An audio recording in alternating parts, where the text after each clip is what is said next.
Hey everyone, it's George from Blockchain TXV and today is the 15th of November 2022 and it looks like the collapse of FTX exchange is still having an impact on the global cryptocurrency market, on NFT platforms and metaverse platforms as well. So when I release the Metaverse Everything podcast, we're going to be seeing some really different numbers in comparison to last week. Now look guys, these kind of instances will continue to happen in the cryptocurrency industry. Now, unfortunately, this is going to be a really stark learning lesson. Now, in today's episode, I'm going to be discussing a massive news from all the way in Caribbean nations, St. Kitts and Nevis.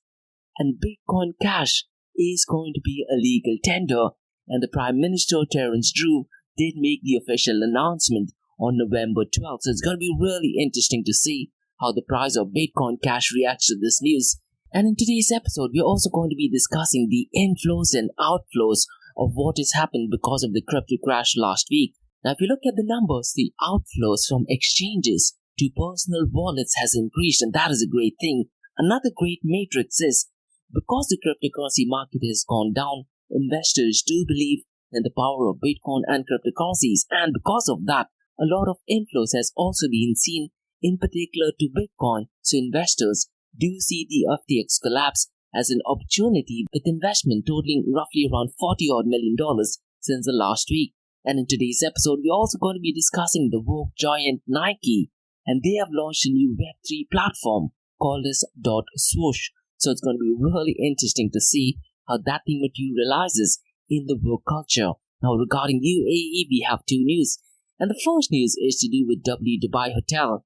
And they are a luxury hotel in Dubai that is accepting Shiba Inu. And I'm going to be discussing some really critical information and how you can use Shiba Inu for luxury cars rental as well. And the second news is more of a fintech news, but the reason I decided to talk about this because one of the companies is connected to blockchain protocol. So the news is WadzPay and geidea from Saudi Arabia team up to reimagine a cutting-edge payments experience for pilgrims. So definitely a brilliant use case, but unfortunately, it does not merge well with blockchain and cryptocurrencies, so we're going to be discussing that in today's episode. So welcome everyone, it's 18 here in Dubai and you're listening to Crypto and Coffee at 8, where we cover top news and information pertaining to Bitcoin, blockchain, beyond blockchain, cryptocurrencies, NFTs, DeFi and Metaverse.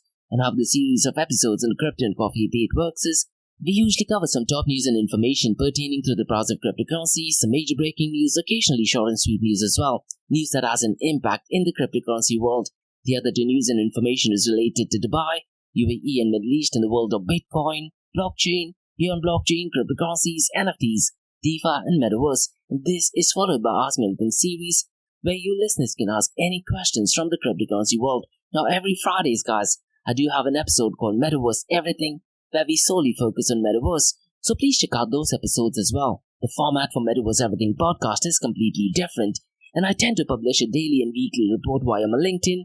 So please follow me on LinkedIn. My LinkedIn profile is in the show notes below. Now before we kickstart today's episode, I have an important message, so check this out. Firstly guys, Startup OI is global one tech platform for tech. It offers global high-paying tech jobs with flexibility in working time and location, global free tech events, and tech networks to connect with global like-minded engineers. A brilliant platform to listen to the tech experts in Metaverse and to grab their insights. Now listen, all you have to do is download the app Startup OI. If you're using an Android version, go to Google Store and App Store for iOS devices. Alternatively, you can also click on the show notes below to download Startup OI. Next, guys, listen, if you're into fitness, if you're into adventure, if you want to do something wild but still want to keep your health in check, there is a new podcast in town, a podcast focusing on obstacle course race in the Middle East. The podcast is called Rise in the Obstacle Course Race, and Rise in the Obstacle Course Race podcast is a peer-to-peer community-driven podcast where they talk all about obstacle course race in the Middle East, from Sandstorm to Spartan Race, from Tough Mudder to Desert Warrior Challenge, and also the Government Gov Games, and quite a lot more. The podcast has interviews with athletes locally and internationally to get inside scoop on how athletes prepare for obstacle course race. In the podcast, they also talk about interesting stories on why they are motivated to do obstacle course race. And that's not all. They also plan to release 7 NFTs. And these NFTs are no ordinary. These NFTs will represent every emirate in the UAE. And listen guys, these NFTs are going to be absolutely massive. So do one thing, go to Spotify, go to iTunes, go to any leading podcasting platform and search for Rise in the Obstacle Course Race podcast. And finally, guys, not your keys, not your crypto. If you have dabbled with cryptocurrencies and now are seriously getting to protect your cryptocurrencies, there is no better way to protect it by using a hardware wallet. And this is where Ledger Wallet kicks in. And Ledger Wallets are hardware cryptocurrency wallets made by Ledger, a company headquartered in Paris, France. And Ledger's hardware wallets are multi-currency wallets that are used to store private keys for cryptocurrencies offline. And Ledger offers two hardware wallets, the Ledger Nano and Ledger Nano X wallets. They are world-class experts with extensive crypto security backgrounds. They continuously look for vulnerabilities in Ledger products in a constant effort to improve the level of security. Now, in today's world, securing these digital assets is a critical challenge, and this is where Ledger kicks in. So click the link below to buy your hardware wallet and support this podcast. It is a brilliant way to support this podcast. So what are you waiting for? The link is in the show notes below. Now, since you've taken care of that, let's look at the global cryptocurrency market. As of the midway of November, that is 15th, the global crypto market is down to $838.69 billion. And since the last 24 hours, it's down by 1.80%. And remember, guys, all the so-called price influencers, they were saying that by the end of the year, the price of Bitcoin would probably reach $100,000, $250,000. Some have even said $1 million. When it comes to cryptocurrencies, you always need to remember all the price predictions are 100% right 50% of the time. You would always see unfortunate instances and circumstances that does impact the price of Bitcoin and cryptocurrencies. Now, as of today, the global crypto market volume has gone down to $85.79 billion. And the day FTX collapsed, the global crypto market was well over the $180 billion. Now, since the last 24 hours, it has increased by 58.04%. Now, let's look at the volume of DeFi. The volume of DeFi is currently at $4.32 billion, and the total value locked is $43.21 billion. And this week, guys, I'm also going to be discussing the top 5 DeFi protocols, and MakerDAO is the first one with 14.9% of the volume of all total value locked with $6.75 billion locked. And the second one, guys, is Lido, and the total value locked is $5.87 billion. But when you're looking at Lido token, this deposits into other protocol or is under liquid staking category, so it is subtracted from the total value locked. Now, because liquid staking and double counting do not occur, the total value locked of Lido of $5.87 billion is taken off from the total value locked of $43.21 billion. Now, Aave is number 3rd, and the total value locked is $4.38 billion. And the 4th one is Uniswap, which is at $3.77 billion. And surprisingly, the total value locked has not increased because there was so much of hype talking about decentralized exchanges, and Uniswap is a decentralized exchange. So in a realistic world, the number should have been 10 times more, but the number is pretty much the same. And the 5th and the final DeFi protocol is Curve. Now, this is really interesting because the total value locked is down to $3.69 billion, and since the last 24 hours, it is down by 30.05%. So really am curious to check what is going on regarding Curve Finance, and since the last 7 days, it is down by 37.07%. Now listen, guys, if you are into the DeFi sector, you definitely need to check what is going on with Curve, because going down by 30% since the last 24 hours does not seem right at all. Now let's look at the volume of stable coins. It is at $80.60 billion, with Tether USDT accounting for a major chunk of all stablecoin volumes at SEC at $65.53 billion. USDC is at $3.94 billion, and Binance USD, which has been on an uptick especially since the last 3 months, is at $10.24 billion. Now listen, guys, once central bank digital currency kicks in, I do believe that we're going to see a war among stablecoins, and I do have this feeling that USDC might surprise Tether USDT and Binance USD, or will it be Binance USD which will be dominating the volume of all stablecoins? And you need to remember that the volume of stablecoin accounts for 93.96% of the total crypto market volume in the last 24 hours. And what I'll be looking at next is the market share, 24-hour trading volume and dominance between Bitcoin and Ethereum.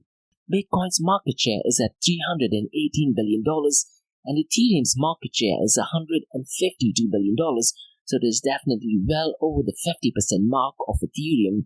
And the 24-hour trading volume of Bitcoin has definitely increased and it is almost $50 billion. It is currently at $49.58 billion, whereas Ethereum's 24-hour trading volume is $14.96 billion. It may cross the $15 billion mark maybe in the next couple of hours. The dominance of Bitcoin is at 38.12% and the dominance of Ethereum is 18.10%. And I'm really curious to see what happens in 2023 because there is this massive notion that Ethereum will flip Bitcoin. But if this trend continues, I do think that the time horizon will be much more further than 18 months than what I had anticipated since the Ethereum merge date. Now guys, let's look at the privacy coins market cap. And Monero is clearly an outlier with $2.37 billion locked.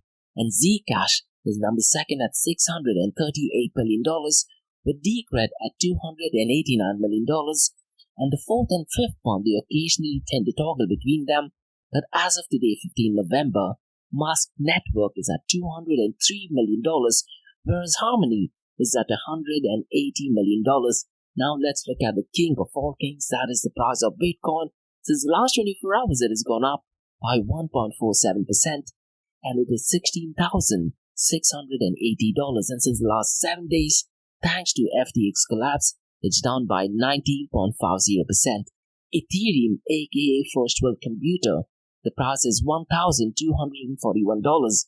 And when the FTX collapsed, there was a very high possibility that the price of Ethereum would go below the $1,000 mark. But fortunately, that did not happen. Now, since the last 24 hours, it is marginally up by 1.15%. And since the last 7 days, it is down by 21.01%. And Binance Coin is at $278. And since the last 7 days, it is up by 0.84%. And since the last 7 days, it is down by 17.57%. And last week, guys, there was one of the worst weeks for global cryptocurrency market. We had the midterm elections, so politics did have an impact on the price of cryptocurrencies. We also had the inflation numbers, and surprisingly, no one from the cryptocurrency world is mentioning anything about the inflation numbers because inflations do affect the global cryptocurrency market, and we know what happened regarding the FTX downfall as well. Now listen guys, there's a lot of incorrect information mentioned via LinkedIn, and I've been saying this time and over again. And what CoinDesk has done is they have published a timeline of FTX downfall. So what I would really recommend you to do is go to the CoinDesk article because it explains in detail what has happened since the past 15 days. Their title is called as an FTX timeline and how the CoinDesk market index, that the CMI, reacted. So on November 4th, CoinDesk did publish a headline on Alameda Research balance sheet, and that started the downfall on cryptocurrency exchange. And CZ on 6th of November did tweet that he's selling the FTT tokens, and the CEO of Alameda offers put, and exactly after CZ's tweet, and the biggest mistake was done by the CEO of Alameda Research, who offered to purchase Binance's FTT tokens over the counter for $22, and this triggered the entire chaos, and people started to wonder why is Alameda Research doing that. And November 7th, immediately after the CEO of Alameda Research offered to purchase Binance's FTT tokens, Sam Bankman-Fried tweeted that assets are fine. And on 8th of November, we find this massive news that FTX has agreed to sell to Binance. Now, 8th of November is when Sam Bankman-Fried deletes assets are fine tweet. Now, he did mention that assets are fine on the 7th of November. And I do remember seeing a lot of tweets stating that they do trust Sam Bankman-Fried over CZ from Binance, but looks like all of those tweets and the threads of tweets have disappeared. And on the 9th of November, CoinDesk reported that Binance is leaning against FTX deal. And as you know, on the 10th of November, the FTX assets were frozen, and finally on the 11th of November, FTX filed for bankruptcy. So what I'd really recommend you to do is go to the CoinDesk article, read through the timeline of information, because a lot of information that I'm seeing on LinkedIn, trust me guys, is 100% inaccurate. So get information from the first source. So it's so critical that you look at information from the first source. Now, because of the FTX drama, there has been a lot of outflows and inflows regarding Bitcoin and cryptocurrencies. Now, when you're talking about outflows, you need to remember that these are funds which are taken out from the cryptocurrency exchange to personal wallets, and that at a macro level is a very good sign. And Bitcoin.com has reported that cryptocurrency enthusiasts have removed large quantities of Bitcoin and Ethereum from centralized trading platforms, and in the 7-day statistics from CryptoCount indicates that more than $3.4 billion in Bitcoin has been removed from exchange since 7th of November. So read through the article that does give you a breakup of what exchange has done what, and I really am hoping that this trend continues. But what are your thoughts, guys? Do you think this trend continues, or are we going to see alternate services that could pose a similar threat to not your keys, not your crypto? Now, what I think is this. I think there will be some cryptocurrency protocols, the blockchain protocols, will come up with a temporary solutions where the funds are still with your exchanges and you do not have to remove it from the exchange to your personal wallet. This is the trend that I see. Now, they're going to be coming up with newer and innovative technologies, possibly better security protocols. It could work, it may not work. What are your thoughts? Mention them in the comments below. And guys, Glassnodes has stated that the digital asset industry has experienced the most shocking insolvency of a custodian since Mt. Gox, and the response of Bitcoin's strongest hands in observation of the impacts of Bitcoin's long-term holder conviction. And they do have some really deep technical analysis. Now, they do have an on-chain analysis video on YouTube. Now, if you are a technical nerd, I would really recommend you guys to go ahead and subscribe to their channel. Now, if you're a technical nerd and likes charts and graph, I would really recommend you to go ahead and subscribe to the paid version and also watch the YouTube channel because they discuss Bitcoin, on-chain market analysis, and quite a lot more. Now, apart from the outflows, that is funds going out from the exchanges to personal wallet, there is also a lot of inflows, but these inflows are different. That is, these inflows are not going to exchanges, but these are inflows from investors. And CoinShares Weekly Insight talks about that investors see the FTX collapse as an opportunity with inflows totaling $42 million, and this kind of is a positive indication because the article states that digital asset investment products saw the largest inflows for 14 weeks totaling $42 million, and the inflows actually began later in the week on the back of extreme price weakness prompted by FTX and later collapse, and Bitcoin was the primary focus with inflows totaling $19 million. This just means that investors do see Bitcoin as a very strong hedge when you look at a long-term time horizon. So at a macro level, guys, there is this notion that cryptocurrencies are in the right track. Unfortunately, because of notorious activity by Sam Bankman-Fried and because of Dogecoin, these instances have happened and it will still happen in the near future as well.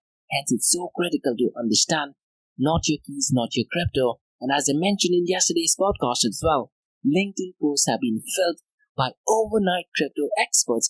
Now listen, guys, if you're on LinkedIn reading through articles, what I really urge you to do is go through the person's profile. You'll be surprised by the people who have written the articles. They have been in the crypto industry for less than 6 months and they have turned experts overnight. So I do think that they should be thanking Sam Bankman-Fried for a lot of incorrect information and becoming experts overnight. Now, the massive news that is circulating in the cryptocurrency world, but definitely not in the Bitcoin community, is the fork of Bitcoin, that is Bitcoin Cash. Now, Bitcoin Cash is a fork of Bitcoin, and the news is that Bitcoin Cash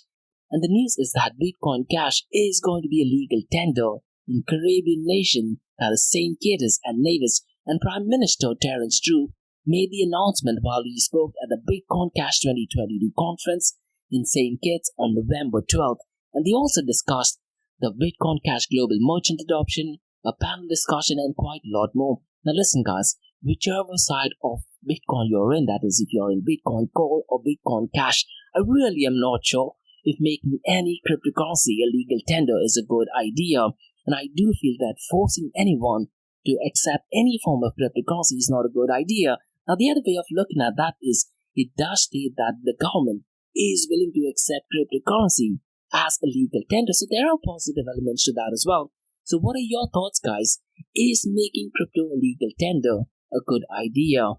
Now personally, I'm not sure if that is a good idea at this point of time, considering the fact if you look at what has happened to El Salvador ever since they adopted Bitcoin as a legal tender. It has been terrible for El Salvador and the country adopting Bitcoin legal tender. And guys, this has marginally had a positive impact on the price of Bitcoin Cash as well. Now I'm looking at the price right now. It is roughly around $103. And since the last 24 hours, it is up by 6.90%. So news such as this does temporarily pump the price of cryptocurrencies. Now, what happens if there is a fork of Bitcoin Cash? That is the big question. And Bitcoin Cash has had several forks as well. So once it is adopted a legal tender, if there is a fork, what happens to the legal tender? What happens to St. Kitts and Nevis? Or really, I'm not sure. So these are questions that you need to understand when a country is making cryptocurrency such as Bitcoin or Bitcoin Cash as a legal tender. Now guys, let's talk about two news regarding UAE. But before we move on to two crypto and blockchain news regarding UAE, I have two news regarding obstacle course race in UAE. The first news is about Spartan Race, and they have a massive event in December, the World Championship. And this is the second time they have the World Championship event in Abu Dhabi. And guys, I have a standalone episode with Spartan Race founder Joe Cena talking about Spartan Race NFT. And Sean, who's the Chief Technology Officer, was also in the podcast. And Calvin, who's one of the OGs in the NFT space, was at the podcast as well. So we discussed from a business point of view, why did Spartan Race decide to go ahead and launch its NFT, what were the challenges, and quite a lot more. So please check out those episodes. It is a standalone episode talking more about NFTs and not so much regarding obstacle course race. And the second message is also about obstacle course race and my favorite one, that is Tough Mudder. And listen guys, I'm on a mission to do my 100th Tough Mudder, so check both the messages now. The first message is from Spartan. Now Spartan is a global fitness brand with 10 million strong community. They create transformational events, experiences, products and content to help people, companies and team tear down boundaries and expand what they believe to be possible. From day one, nearly 2 decades ago, they've been champions of human transformation, and they live to help people get outside, eat healthy, and develop habits that lead to a life of constant progress. With families of brands, they push people from every corner of the globe outside the comfort zone and immerse them in a world of tough fitness and elite sports. Now they do this because you can face and overcome adversity head on and your potential is limitless. Now this year in December, in Abu Dhabi, the land of Gazelle, thousands of athletes and spectators will gather at the metropolis in the desert to compete for Spartan immortality. This is a unique opportunity to watch the world's best obstacle course race athletes compete for world championship and have your group conquer the course themselves. The massive event takes place from the 2nd till the 4th of December this year. Now for Spartan World Championship, the ticket details and registration to the programs are mentioned in the links below. Now, if you are into running, if you are into adventure, and if you are in UAE, you definitely need to check this out. And the second news, guys, is about Tough Mudder. Now listen, guys, there are 3 things that I'm extremely passionate about. All 3 of them have some kind of similarity. That is heavy metal, Bitcoin, and obstacle course race. Now we've looked at the premier obstacle course race event, that is Spartan Race, which is taking place between the 2nd and 4th of December. But the next one that I'd like to discuss is Tough Mudder. Now Tough Mudder is unique, and I did my very first obstacle course race, that was Tough Mudder. And Tough Mudder obstacles are more fun, more adventurous, and it involves a lot of teamwork. And you can also use my promo code, which is George25, for a 25% discount. Now if you are into running, if you are into adventure, if you are into obstacle course race, you definitely need to sign up for this event. So go to the website toughmudderarabia.com, and you can also follow them on Instagram. The Instagram handle is toughmudderarabia. Now since you've taken care of that, let's look at the first news from Dubai, that is W Dubai Luxury Hotel in Dubai accepts Shiba Inu as payment method, and this news was published by a leading publication called as Traveler. So let me try to give some information. So guys, the W Dubai Hotel in the Palm is one of the latest entities to accept digital currencies for payments, and the 5-star Hotel W the Palm allows guests to pay for accommodation via Shiba Inu, and it is another luxurious venue in the city where travelers can settle bills in digital currencies such as Bitcoin and Ethereum. And Plaza Versace in Dubai also does the same thing, and I did cover this news a couple of months ago. So the WB Hotel is located in the Palm and has 349 guest rooms and is owned by the Marriott International.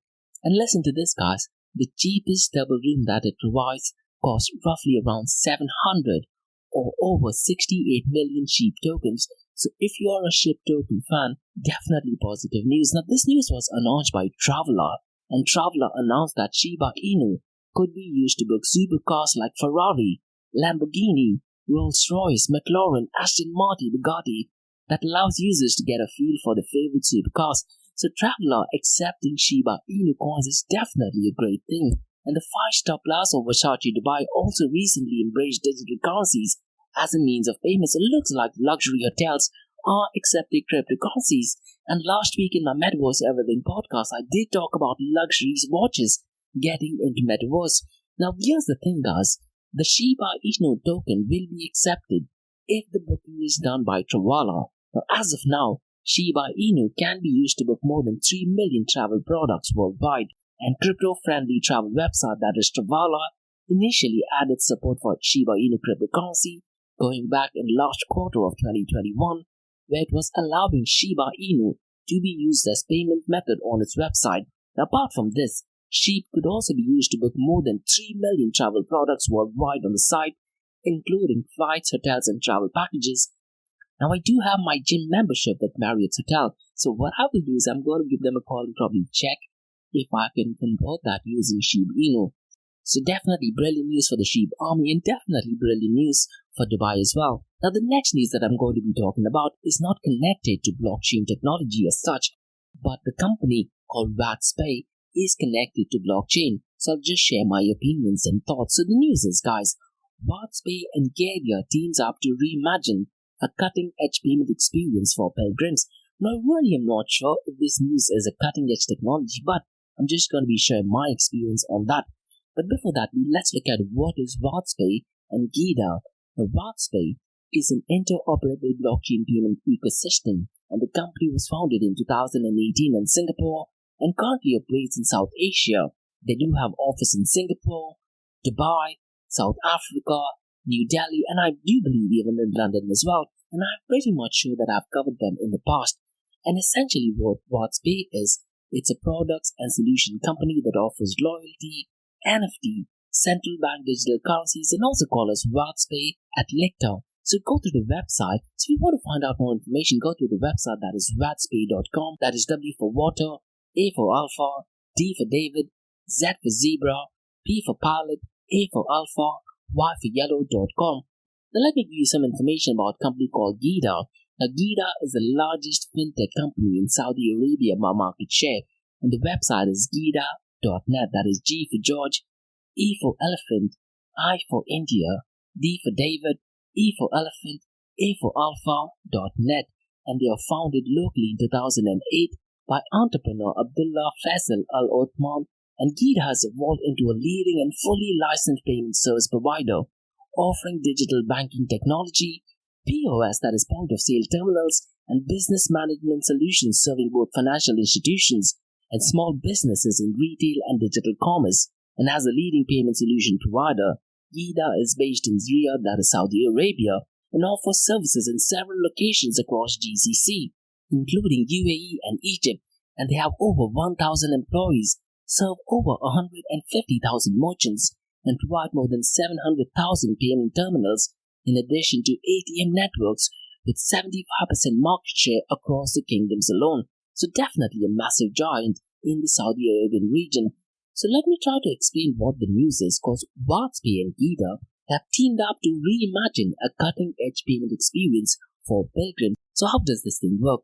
Once the wallet is loaded, the pilgrim is ready to spend in Saudi Arabia with lower transaction fees and a user-friendly refund process. So geidea is utilizing the issuance of an e-money wallet specifically for Hajj and Umrah to be used in over 1 million point-of-sale terminals deployed across multiple merchants throughout the Kingdom of Saudi Arabia. And WadzPay blockchain-based payment solutions allow Hajj and Umrah pilgrims to use their own e-money wallets on their mobile device to be used for the expenses. And once the wallet is loaded, the pilgrim is ready to spend in Saudi Arabia with lower transaction fees and a user-friendly refund process. Now look, guys, this is an absolutely brilliant use case. The fact that they have over 1 million people visiting that place every year. This partnership makes life so much easier for people visiting through them. And the fact that they have this partnership with one of the leading giants in Saudi Arabia, which means there will be transactions which will be much more easier. What I really like about this news is they're focusing on lowering the transaction fees, so they're tackling the cost aspect of it. They're also focusing on the speed. Now transactions will become much more faster. Now once you have an e-money wallet, this makes life so much easier. It is definitely a brilliant use case, but not an ideal use case for cryptocurrencies. And you need to understand Bitcoin was created precisely for this reason. Now, at a macro level, let's say people all over Saudi Arabia want to accept Bitcoin and cryptocurrencies. In that case, there is no need for WadzPay. There is absolutely no need for geidea as well. But until that thing happens, such partnership is definitely a great thing. And WadzPay founder and group CEO Anish Jain has said, "I am delighted to team up with geidea to deliver the absolute best in payment experience for pilgrims. Saudi Arabia is home to the annual Hajj and Umrah. About 1 million people from nearly 200 countries perform these pilgrims, and with geidea merchants and point-of-sale networks, WadzPay is also enabling merchants to benefit from faster, secure, and seamless payments. So this is a brilliant partnership. It takes care of time, it takes care of cost, and it does provide for a brilliant user experience. That's where quality kicks in." And Randy Lemons, who's the CEO of geidea, said, "The pilgrim market is an incredibly important part of the Saudi economy, which is why we are thrilled to partner with WadzPay in a move that will unlock vast SME business success for merchants across the kingdom. The integration of an e-wallet into over 1 million merchants' point-of-sale system will also make transactions faster and safer for millions of pilgrims that visit Hajj and Umrah every year, and we are delighted to be able to help them on their way." So definitely brilliant use case. And if you look at it at a macro level, it does make a lot of sense. But unfortunately, so far as Bitcoin, blockchain, and cryptocurrencies is concerned, this is exactly the reason why it was created.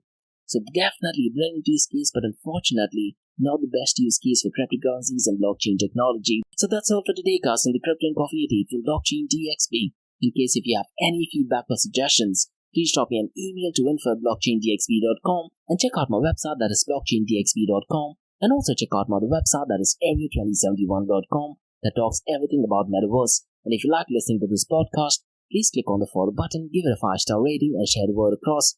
Now for the next few minutes is going to be an Ask Me Anything series, where you listeners can ask any questions regarding Bitcoin, blockchain, beyond blockchain, cryptocurrencies, NFTs, DeFi, and Metaverse. So let's kick start with the Ask Me Anything series.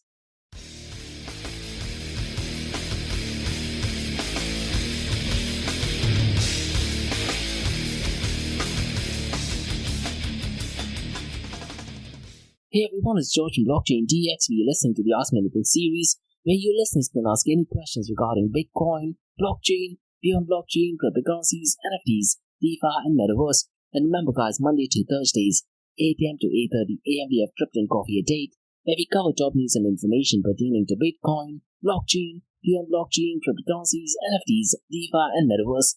And after the series of episodes on Crypto and Coffee at 8 works is, we usually cover some top news and information pertaining to the price of cryptocurrencies, some major breaking news, occasionally short and sweet news as well, news that has an impact in the cryptocurrency world. The other two news and information is related to Dubai, UAE, and Middle East in the world of Bitcoin, blockchain, beyond blockchain, cryptocurrencies, NFTs, DeFi, and Metaverse. And this is followed by Ask Me Anything series, where you listeners can ask any questions from the cryptocurrency world.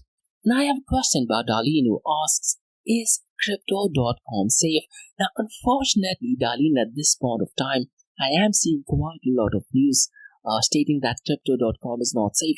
And to be honest, my opinions are you cannot trust cryptocurrency exchanges, not your keys, not your crypto. Now, that being said, Darlene, if you were to ask me personally, I wouldn't trust Crypto.com, because a few days ago, the CEO accidentally sent roughly $400 million to an incorrect address.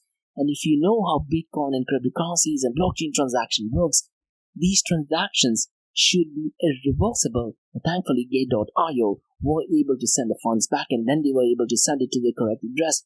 You absolutely cannot make this mistake, especially when there is so much of chaos and drama going on in FTX exchange. You have to be well over the top. And if you understand how private key, and public address works, these kind of errors just absolutely cannot work. Now, Darlene, to answer your question, is Crypto.com safe? Unfortunately, we can't give the answer to that at this point of time, because it's so critical that we need to know if customer funds do actually exist, not only with Crypto.com, but with other cryptocurrency exchanges as well. Now, sharing my personal opinion, so far as Crypto.com is concerned, the only news that I've ever seen is about them making partnership. They've made partnership with a couple of stadiums, they've made partnership with legendary football players, sporting organizations. Unfortunately, I haven't seen partnership news or any news regarding customer service or the number of users onboarded and quite a lot of other. I'm no way associated with Binance or Coinbase, but I have seen quite a lot of cases where they have put some really positive reviews about Binance and Coinbase. That being said, I'm not saying that these exchanges are the best, but the other exchange that I did see a lot of partnership was FTX Exchange. So, FTX Exchange and Crypto.com were making headlines and partnerships quite a lot. To be honest, Binance has been making quite a lot of partnerships in 2022 as well. But at the same time, if you know the history of Binance, a lot of the funds are actually safer. Regarding Crypto.com, I really am not sure. So if you were to ask my personal opinions, Darlene, I would definitely suggest that don't think that any crypto exchange is safe. And one thing, Darlene, which I've mentioned in my past is I also offer consultancy on Bitcoin, cryptocurrencies, blockchain, NFTs, and DeFi. And the very first question, or the most often asked question, is where do I buy cryptocurrencies from? And my first response to them is you don't necessarily have to buy cryptocurrencies.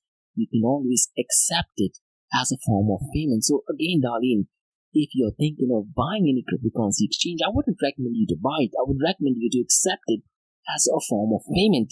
And in my website, I've mentioned a list of companies that can actually help you. Let's say if you're an employee, you can take a certain percentage of your salary in Bitcoin in particular, or the cryptocurrencies. Or this is also a brilliant business idea. So let's say if you're working in the HR industry, or if you're working in payroll, you could come up with a solution where the salary is paid either in cryptocurrencies or a part of it is paid in cryptocurrencies, and then you can also connect it to the taxation part of it. And this, I think, is a brilliant use case.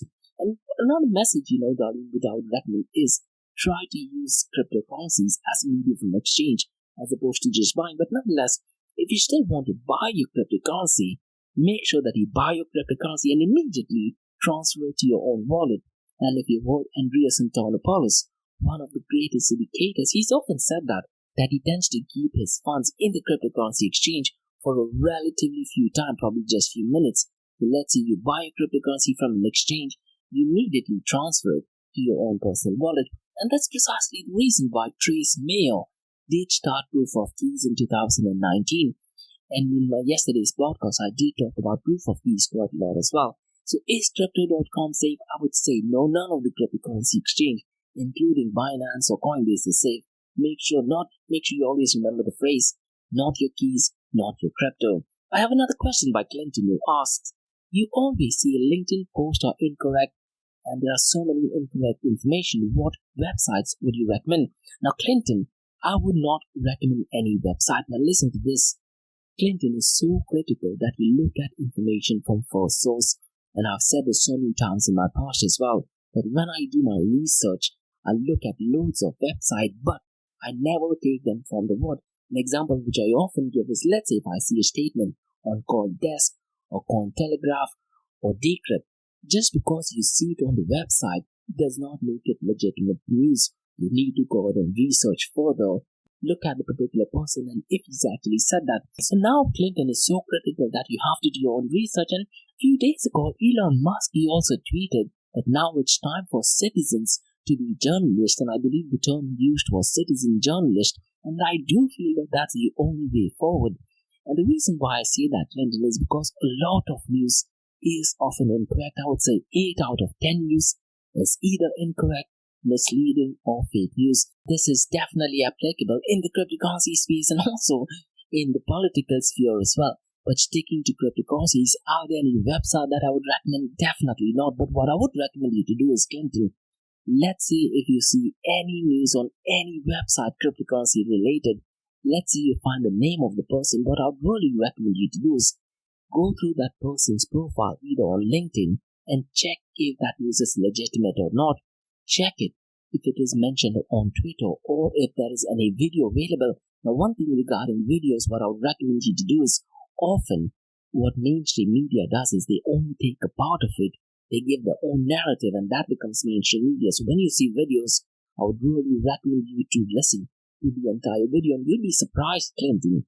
8 out of the 10 news is 100% misleading, incorrect, or fake news. And Ray Dalio, one of the legends in the fintech space, he also said that as time is going by, he's worried about his grandchildren because mainstream media is putting their own narrative and they're making it difficult for us, an average individual, to get information from the first source.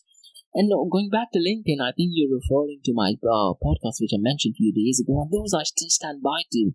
A lot of the posts that I do see are 100% giving out incorrect information, and this is where the problem arises, Clinton. Let's say if there is a famous person on LinkedIn with 200,000 odd followers, and if he gives his own opinion where his business is benefited by it, people are going to believe him. Whereas let's say if someone else who just has maybe 200 followers but is giving detailed and incorrect information, people are not going to follow it. Now, it could be possible that the person who has 200 followers is giving you information from the first source. So that's the reason why I'm saying this.